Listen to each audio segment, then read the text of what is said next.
এবং তারা অনেকটা সাকসেসফুল হয়েছে, কারণ হাসিনার মতো আরেকটা লেন্দব দর্জিকে তারা এই দেশে গদিতে বসাতে এবং রাখতে সহযোগিতা করেছে।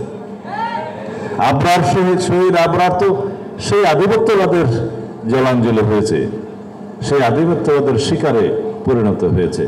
শুধুমাত্র আমরা শহীদ আবরারের কথা কেন বলি?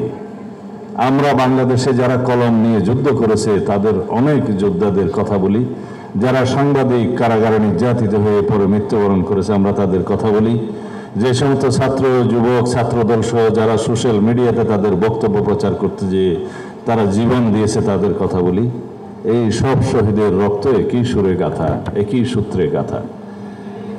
আমি শহীদ আবরারের রোহের মাগফিরাত কামনা করি।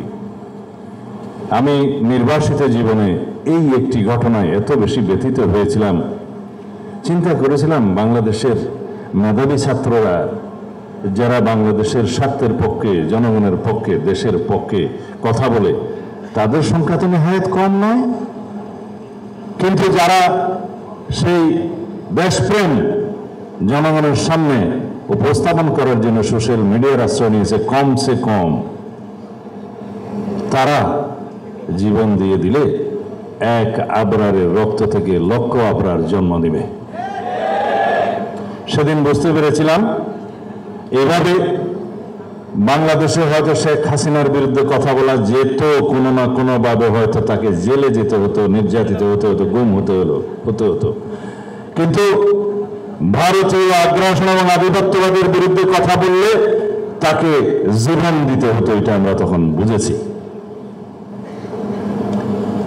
সেই কারণে আবরারকে হত্যা করা হয়েছে, যাতে আধিপত্যবাদের বিরুদ্ধে কেউ কথা না বলতে পারে, উচ্চকণ্ঠ না হতে পারে।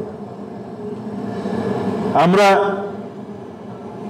এখন এই মুহূর্তে যে বিষয় নিয়ে কথা বলা উচিত তা হচ্ছে পৃথিবীতে তিনটি শক্তি আমাদের এখানে প্রভাব বিস্তার করার জন্য চেষ্টা করছে। দুটি আঞ্চলিক শক্তি, পরাশক্তিও বটে তারা, এবং একটি বিশ্বমোড়ল। সবাই এখানে একটা হেজিমনি সৃষ্টি করার চেষ্টা করছে। প্রত্যেকেরই ইন্টারেস্ট আলাদা আলাদা, কিন্তু আমাদের স্বার্থ ক্ষতিগ্রস্ত হবে তিনটার দ্বারা একইভাবে। আমরা যাতে সবাই সচেতন থাকি আমাদের এক নীতির উপরে, সবাইকে অনুরোধ করব শহীদ আবরার ফাহাদ যেমন দেশের জন্য, দেশের স্বার্থের জন্য, এদেশের মানুষের জন্য জীবন দিয়েছে, আমাদের সবাইকে একইভাবে বক্তব্যে, সোশ্যাল মিডিয়ায় সোচ্চার হতে হবে এই দেশের পক্ষে, এই দেশের মানুষের স্বার্থের পক্ষে। আমাদের নীতি হচ্ছে সবার আগে বাংলাদেশ, সবার আগে বাংলাদেশ। এই নীতি আমরা এই জন্যই ঘোষণা করেছি। এই তিনটা শব্দের মধ্যে সারা বাংলাদেশ জীবিত থাকবে, সারা বাংলাদেশের মানুষের স্বার্থ নিহিত থাকবে। এই তিনটা শব্দের মধ্যে আমরা উজ্জীবিত হব স্বাধীনতার মূল মন্ত্রে।